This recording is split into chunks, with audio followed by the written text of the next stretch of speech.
All right, welcome everyone to tonight's planning board meeting. It's been a while. It is 5:31 on Thursday, June 26th. This time we'll take roll call. Mike McLeod, Matt Steitzer is here, Julie Jackshaw, Bart Riley, Josh O'Neill, Mark Garf, here, Sean Orey, and Bill Daly. All right, we have 5 out of 8. We have a quorum.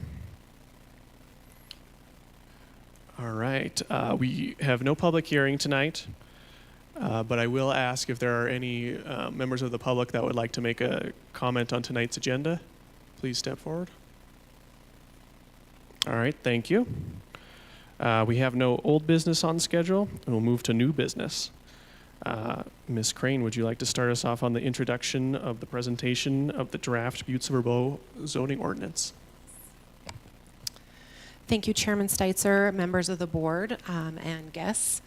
In 2021, this body, along with the Council of Commissioners, agreed to a vision that was encapsulated in the 2020 Comprehensive Plan, which presented a fairly clear direction for Butte's future land use and development. The implementation strategy presented initiatives to enhance community character, respect Butte's heritage, maintain our access to recreational assets, sustain affordability and equity, provide economic opportunity, promote wise growth, and ensure a clean and healthy environment.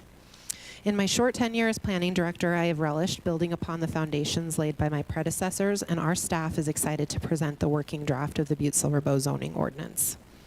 Throughout this process, the planning department staff have dedicated hours to considering the feedback of participating stakeholders, colleagues, and community members who have compelled us to help them realize this vision, which they help to craft through their participation in planning processes. As I turn over the microphone to our colleague and contractor, Allison Mauk with Orion Planning and Design, I want to take a moment to express my appreciation for Allison, Johanna, and Lila. They have sat alongside our local team for nearly a year and a half, willing and capable of seeing Butte with the same enthralling perspective that motivates each of us to craft this document for our public.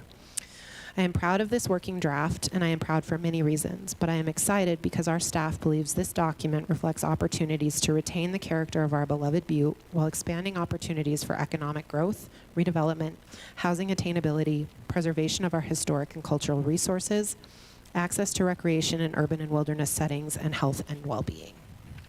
We look forward to the collaboration with you as our board and to our public, our friends and neighbors in this ambitious and exciting endeavor, which begins this evening.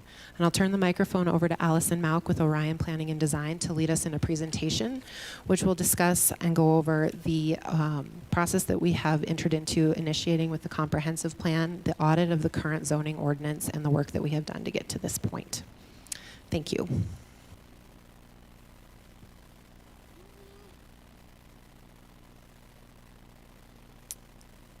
Is that working? Okay. The light is so light. Good evening. Good to see you all again. Thank you for that introduction, Julia. That was very kind. Very excited to be here tonight, as I'm sure you all are. It's been a process. We are closing in on the finish line.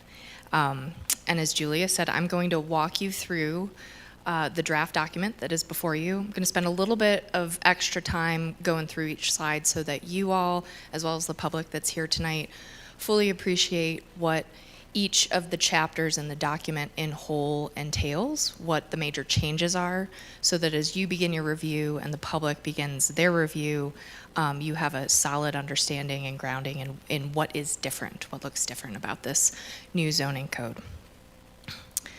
So, as Julia mentioned, the goal of this effort not only was to bring Butte-Silver into the 21st century in terms of the zoning code and development code, reflect best practices of the industry, but really truly focus on alignment with the goals and the outcomes expressed in the comprehensive plan that was adopted.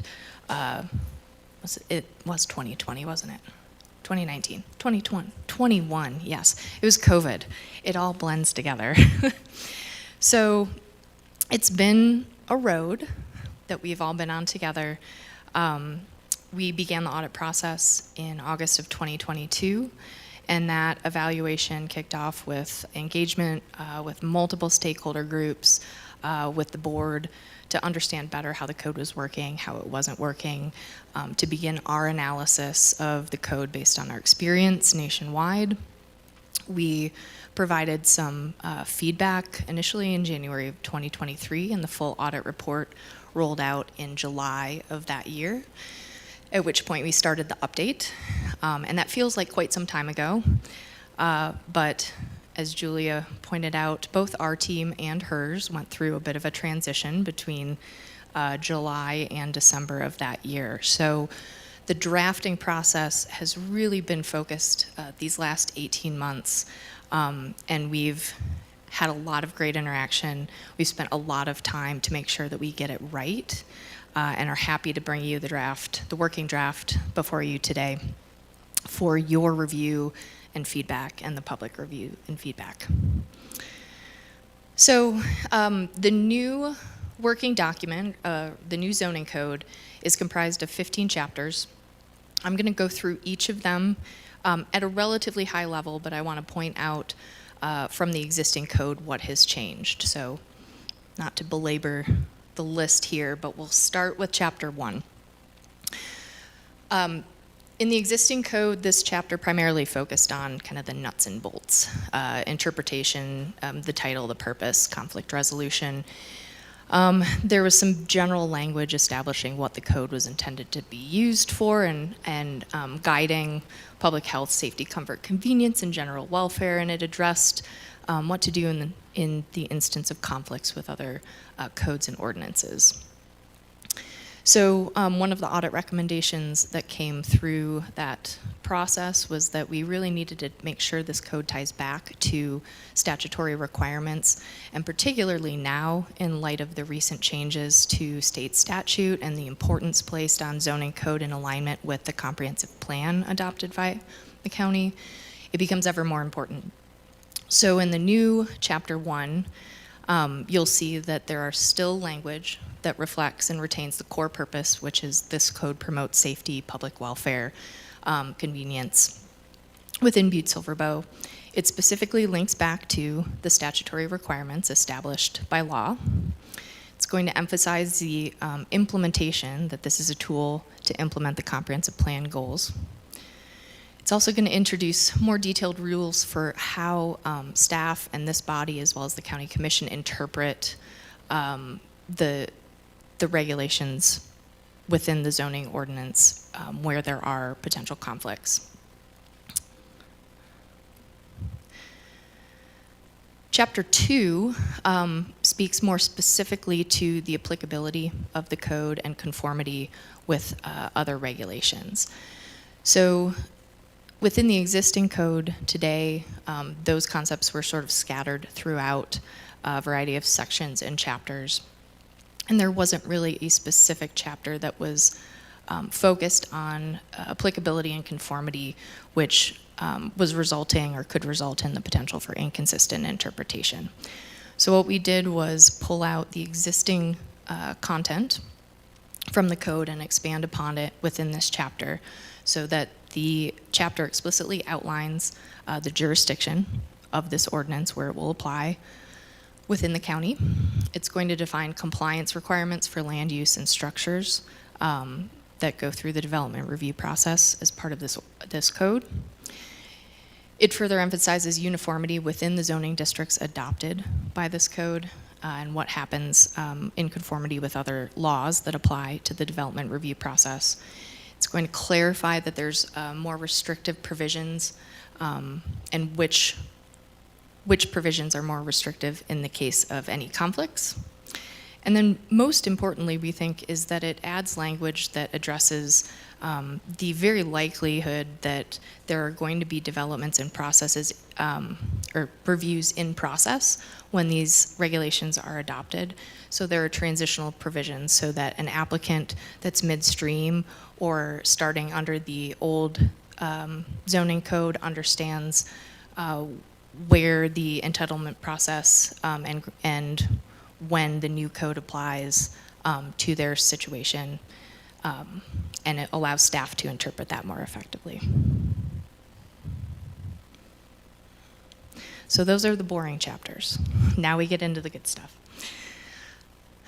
Chapter 3 is zoning districts, and this is probably one of the most important and most exciting chapters. As you know, in the existing code, the districts are very text heavy. They're extremely redundant. I can't remember, but we counted when we first began this process, and it's something like 80 pages of zoning district text. They're not aligned with the current comprehensive plan, and so again, that was one of the major considerations through this process.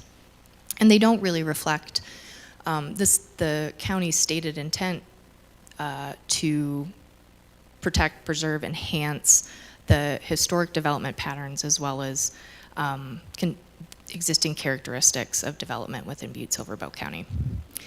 So the new Chapter 3, or the new code, Chapter 3, establishes districts that are in alignment with the future place types that were adopted through the comprehensive plan. You'll see there's been a lot of modification to the district naming conventions to better reflect what's actually occurring in those districts. So no more random R1, R2, B3. We actually describe what the district is intended to look, feel, and exist as. We've included new districts and overlays that provide for a little bit more contextualization of development and rely or emphasize character that's not been previously allowed or incentivized through the current code. The districts move away from the pyramidal structure of uses, which we'll get into here in the next couple of chapters, and we focus a little bit more on the built form. And you'll recall over this process I've talked about a hybrid code approach, and this is where you really start to see the marriage of uses, permitted and conditional and allowed uses within districts, but also an emphasis on the form that those uses take or exist within. So we're thinking again about that character that we want to see and emphasize in certain districts throughout Butte and Butte-Silver County. And we, as I mentioned earlier, we've developed a few new overlay districts that apply on top of the base districts established and focus on performance and design criteria to emphasize context and conditions, whether they're environmental, whether they're historic, whether they're a transitional corridor, that just, we want to elevate the design quality, we want to elevate the protectiveness of that area, and so the overlays will allow us to do that while not losing the intent of the underlying district. So Chapter 4 is entirely new, and this dovetails with the zoning districts, as you'll see the relationship between allowable uses and allowable building types within the districts. The existing code doesn't address building types at all, or the built form, and is focused primarily on the use of land. So this chapter establishes specific building types with standards applicable to each and identifies what districts these types of buildings would be appropriate to be developed within. And it provides standards for building placement height and dimensional requirements specific to a lot, which again allow us to contextualize the relationship of a building or development to the street, to the sidewalk, how it presents to a pedestrian, how it presents to somebody who's approaching a building or entering a site in their vehicle, and just allows us to get a little deeper into that design context. Chapter 5 is uses and use conditions. So in the current code, as you well know, the allowed uses are spread across all of those many, many pages of zoning districts, and again, very redundant, very hard to interpret as a whole, and that's created some not only redundancies but inconsistencies over the years as uses have been added, subtracted, evolved. So we've created within this chapter a consolidated use table, which identifies all of the uses identifies what districts they would be permitted, conditionally permitted in, allowed as an accessory use versus a primary use, and makes it very clear to the user who can look at that one concise, it's a very large table, but it's all in one place, makes very clear to the user what might be allowed in one district over another, and also correlates with the definitions chapter, chapter 15, which we spent a lot of time making sure that the uses were defined more currently and reflect best practice and current conditions. No more haberdasheries, if you will. Those are hat shops. Chapter 6 is a new chapter, but comprised of a lot of existing content as well as new content, again, that's been scattered throughout the existing code, and has created a little less or a little bit more confusion. Or again, one of the primary goals in this rewrite or update has been to organize content in a manner that is going to be accessible and easy for both an applicant as well as staff to use. And so this is, again, I'll be a broken record over the next 7 chapters, but this was pulling together content that applied universally to all districts, and that's why it's called the General Regulations chapter, and also add content to explain and help staff interpret measurement, height, setbacks, just sort of the general design standards consistently across the board, and how they would apply universally, whether you were in a mixed use or residential or an agricultural rural district. It also is very heavy, will be heavy in terms of illustrating those concepts, so that rather than trying to describe how one might measure height from established grade, we are able to illustrate that more effectively to further reduce confusion. Chapter 7, parking and loading. There was a lot of conversation around parking through the audit process. The existing parking standards in code are antiquated at best. So this chapter looks significantly different in terms of promoting some best practices, looking at parking maximums in concert with minimums, again, reflecting the shift in the uses that are now within that consolidated use table. And we also have included provisions for incentives like shared parking, reduced parking, where there's certain conditions that are present that we want to incentivize. And we've also added a significant number of design standards to put better sideboards on what parking looks like and where it's appropriate, not only on the site, but as well as within the district. Also, a major point of discussion was the landscaping standards, or the lack thereof in the existing zoning code. We heard a lot from our stakeholders about the need to really improve and emphasize the importance of landscaping, particularly in Uptown.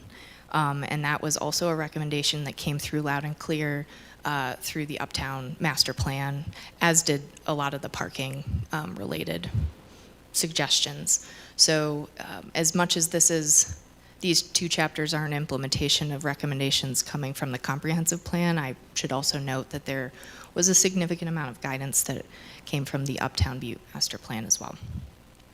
So this new chapter provides more comprehensive landscaping requirements across districts and specific to uses.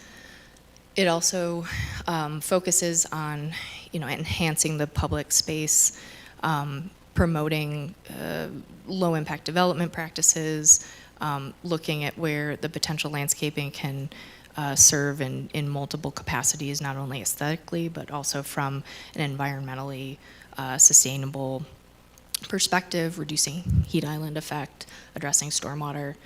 And we've added specific requirements with the help and input from a number of our stakeholders, I might add, for additional tree planting requirements, buffer widths, and design and maintenance of those landscaping and open space areas. Because while we can require a bunch of stuff of development, if it's not adequately maintained or it doesn't reflect, you know, the environment here in Butte, all the plants are going to die. So, Chapter 9 addresses signs, and the sign regulations in the existing code were pretty outdated. They didn't reflect recent case law that really de-emphasizes content. We call it content neutrality. So that was the primary focus of this chapter improvement, was focusing more on the form, the height, the placement of signage, and reducing emphasis on content to be compliant with those new legal interpretations. So this chapter also provides definitions for specific sign types and illustrates those sign types for better, more clear interpretation. Also provides specific information and guidance on how to measure sign dimensions, which are a little bit more unique than the bulk and dimensional measurements contained in the general requirements chapter.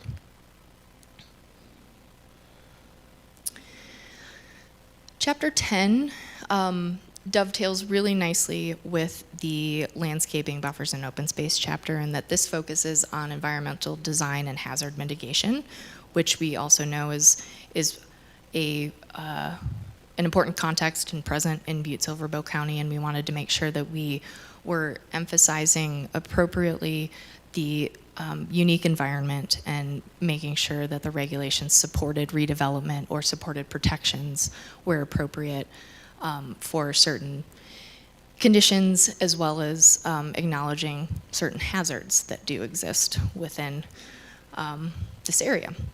So there's a lot of new content in this chapter. However, there is one section that we are still working on. Correct, Julia? The brownfields section. And I think that will be brought forward over the coming weeks and months. But we focus this chapter on protecting, again, those resources, reducing public health and safety risks from natural hazards like flooding and wildfire, and again, reinforcing those sustainable development practices, and that is where the dovetail with some of the landscaping requirements you will see fit nicely and pair nicely together.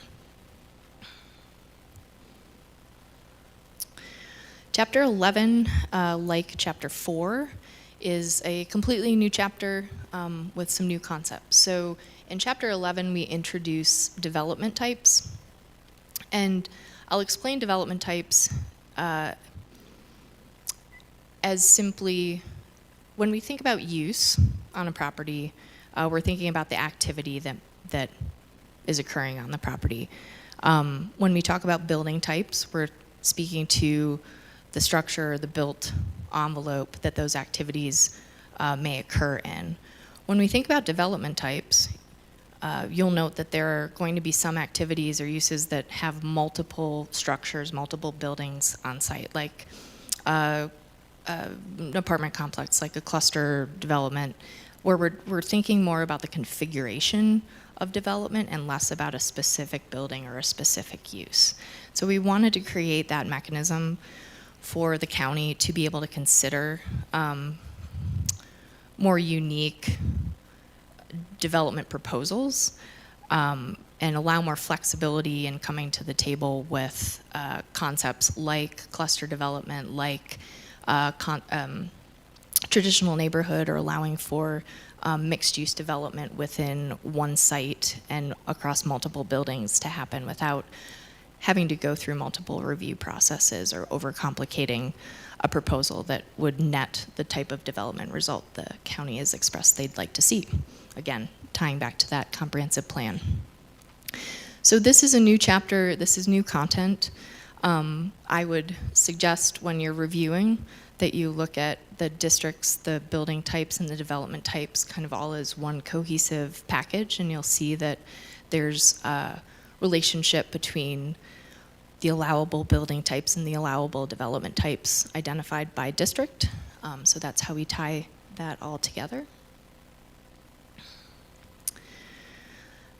Chapter 12 goes into the administrative procedures and processes.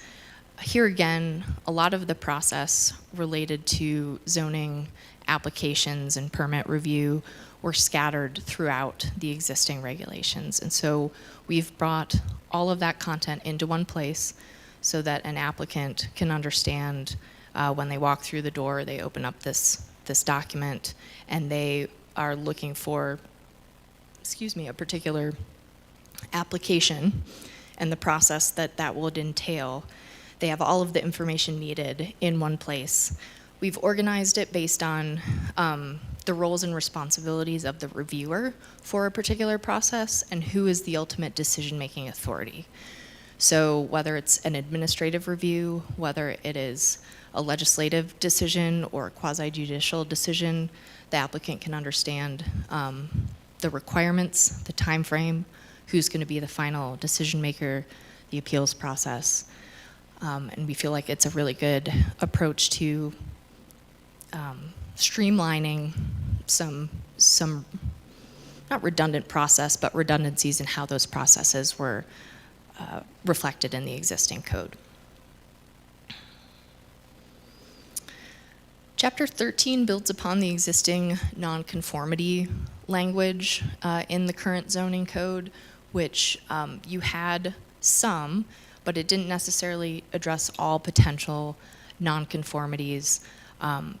When this code is adopted, when any code is adopted, I should say, this isn't specific to Butte-Silver, there will be uses in districts that aren't necessarily uses that those districts want to see carried forward. But that doesn't mean those uses suddenly become illegal. We consider those legally non-conforming or grandfathered uses. And there's a process as those uses time out over many months, years. There should be a process that's clearly established for how the district evolves and how non-conforming uses eventually move towards conformity. And so we've addressed through this chapter very specific non-conformity guidance for uses, for non-conforming structures, for non-conforming signage, for non-conforming activities that might not have a building or a structure on a property. So it goes into great detail that provides both the property owner as well as staff clear guidance on how to address those. We're almost done. Chapter 14 is specific to enforcement and penalties. Again, the existing code has some limited guidance on the enforcement process, and we have found that it's important, similar to nonconformities, to really clearly lay out so that the expectations are set and everybody on both sides of the equation understand how an enforcement complaint is filed, what the investigatory process is, who's the investigator, kind of what that looks like, so that there are clear sideboards on what is expected through an enforcement complaint or a complaint of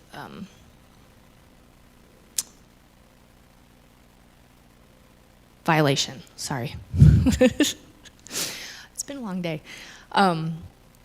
But how those violations are addressed, again, for both staff as well as for a property owner that may have a complaint filed against them or somebody who would like to file a complaint of a violation. So the new Chapter 14, the objective is to lay out that process very clearly and concisely.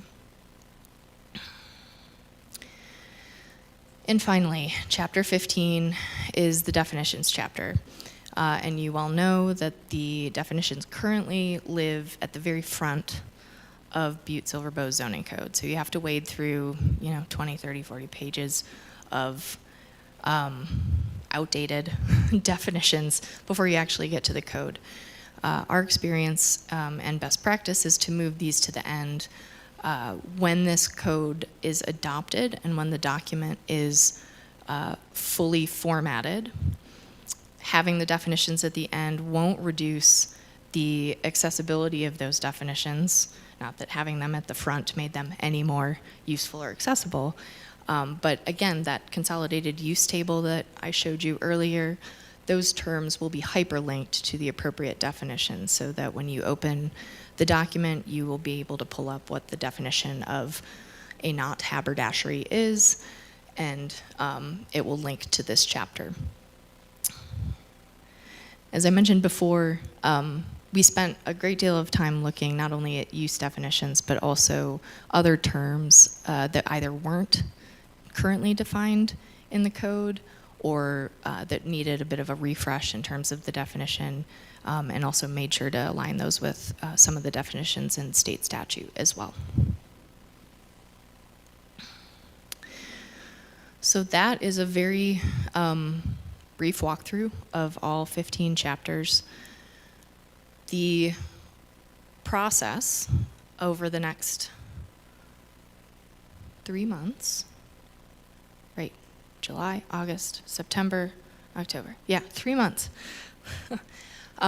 We are opening the public comment process this evening with this meeting, and that public comment period will be 30 days. It closes on August 8th. That's 30 working days, I might add. But in between now and August 8th, there will be a public hearing with you all on the 31st of July to receive a public comment. Comment in between that public hearing can be made via the website, or sorry, not the website, emailed to the email address that you see on the screen, planning@bsb.mt.gov, G-O-V. This board will hold a working meeting on the 28th of August to consider those comments. And we can talk a little bit about the mechanism that we're going to be using to collect the public comment. Staff will be putting together or consolidating all feedback received, both from the board as well as the public comments that come in. And we'll be working through those and addressing each comment individually. And so at that working meeting on the 28th, we will come back to this body to go through that and make decisions on whether or not an adjustment to the content of the code needs to be made as a result. The formal public hearing by this board will be September 11th. And that anticipates that the final recommendation, should you recommend approval of the code, the updated code, would go before the County Commission on October 1st.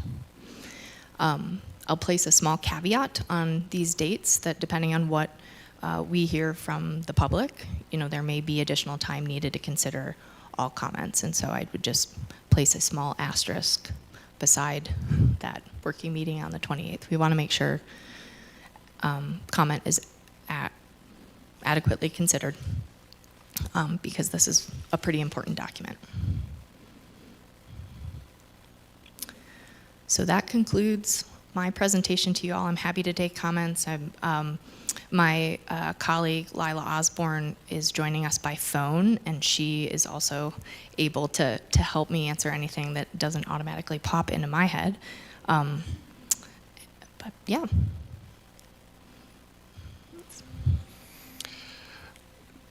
Great, thank you for the presentation, Ms. Mauk. This has certainly been a really long time coming, but a very long project as well. So very much commend you and Director Crane and her staff for the really amazing document. I have looked through it. I think it is very easy to follow, and I think it'll be really great update to our community. Just a more high-level question. The zoning update that you're presenting here, I think our last zoning update was 1978. So while this will be a big change to the zoning updates in our community, changing zoning is not necessarily unique, right? And can you kind of speak why it's important to kind of update regularly? Absolutely. And Julia and I have talked about this, over the course of this process. When this document is adopted, assuming it's adopted, we're gonna, get there. It's important that we don't look at it as something that is static and doesn't evolve to reflect the needs of the community. As I've said to our team, there's a balance in adopting a code and seeing how it works and making adjustments as needed once you understand the implications of how the code's applied and then how it's working or not working. So I would use the analogy of, we've all probably heard when you buy a house, everybody says, don't remodel your kitchen the first month you live in a new home, right? Because you don't really know how you're going to use it. You don't fully appreciate, where you're going to store the plates and where, you're going to move around your countertop. However, if the plumbing's not working, you're going to fix that immediately, right? So the same can be true for this code, where there's going to be things that are very different and are going to take a little bit of time for staff and for this board to understand and see how they work and what the outcome ultimately is. And I will guarantee you, because we are all human, that there are going to be things that we have written and have thought are the greatest idea ever, and they won't work quite the way we intended or expected. And that's just the nature of the beast. Every community is a little bit different. So I think in those instances, it's going to be important that there's a process that you kind of collect information and over the course of 18 months or so, reflect on what's working and what might need those tweaks. Obviously, there are some changes that have just come down the pike from this last legislative session. And those changes are going to need to be made relatively quickly just to make sure that this code is compliant with state law. And so that would be the plumbing side of the equation that we want to make sure once those changes go into effect that they get made pretty quickly. So did that answer the question? I think I kind of in a roundabout. Yeah, you did. Thank you, Allison. Appreciate the response. And I forgot to thank Lila for all her work as well. We wish we could be here. Are there any questions from the staff, from the board? Mr. Garf? Excuse me, I have a question, Chairman. Will this code be available online, or is it already available online for the public to review? Ms. Mauk or Ms. Crane? Chairman Steitzer, Member Garf, members of the board, yes, this code is available online. It's available on the Planning Board's website as well as a zoning update website that exists. The zoning website has all of the information beginning with the comprehensive planning process, the zoning audit, and the draft document that's available for feedback and consideration by the public. In addition to being published with the agenda for this meeting this evening. We are also going to be making a hard copy available in our office for those that don't have access to the internet so that they can come and look at the document here in the office. And for a small fee, we would be willing to print that for people to take home to consider as well. Thank you. I have a quick follow-up. You kind of touched on this, but if the public has questions about certain code sections, I've read through some of it, and it's a lot different, and there might be the way this form-based code is going to work is changing the way we do things here in Butte-Silver Bow, and so I think there's some complexity to it, and it would be and I'm sure you'll be available to answer questions about it as time goes on. I just wanted to make sure that there's like a process set up for that. Ms. Crane? Chair Steitzer, Member Garf. It's very important to me that this process be as intentional and integrative of the public as the planning processes for the comprehensive plan and the audit as well. And to that end, in addition to the public comment period being from June 26th to August 8th, the staff itself will be hosting public meetings. 2 will be held July 8th at the Emergency Operations Center at 3615 Wynn Avenue. And then 2 will be held, 1 at noon, 1 at 5:30 p.m. or 6 p.m. July 15th at the Archives, and another July 24th at the Archives. All of this will be published on our website, in the Montana Standard, and also on our Facebook page for Butte-Silver Bow. These are going to provide opportunities in an informal way for the public to come and visit with the staff, and that's when we can make ourselves sort of ad hoc publicly available. However, through this process, it's incredibly important that we also offer our time to the public for more substantive sit-down questions, because that change is going to be imminent. And so we will make ourselves available for in-person meetings at request so that we can address those questions in a maybe a more elongated meeting with more detail than we might be able to provide to everyone attending a public meeting. We also are willing to respond to those questions via email or by phone. Telephone does become somewhat problematic because we are also managing our day-to-day schedules with our other work duties, so I think something established and formal will be helpful.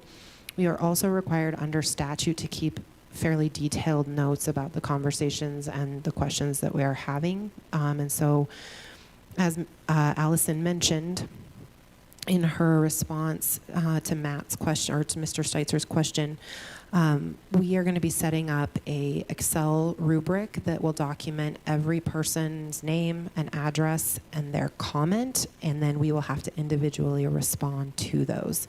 And so we will have to make that document publicly available as well. Thank you. Chairman, I have one follow-up.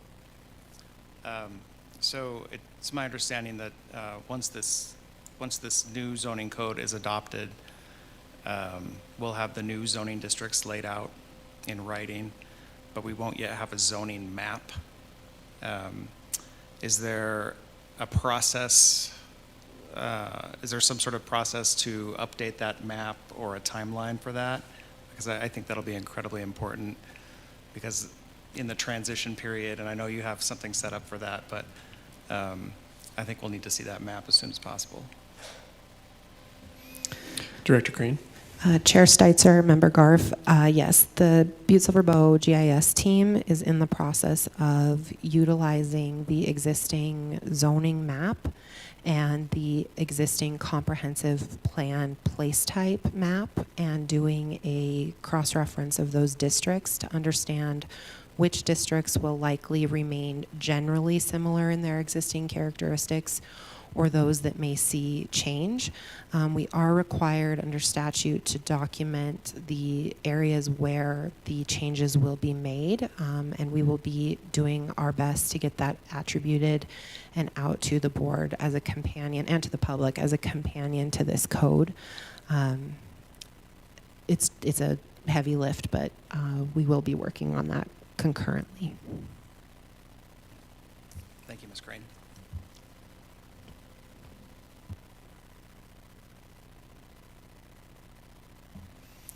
All right, if there's no more questions of the board, I think we could move on. But again, great job on the very, very large, challenging project. Great addition. All right, item C on our agenda tonight is the update of forthcoming policy updates following the 2025 legislative session.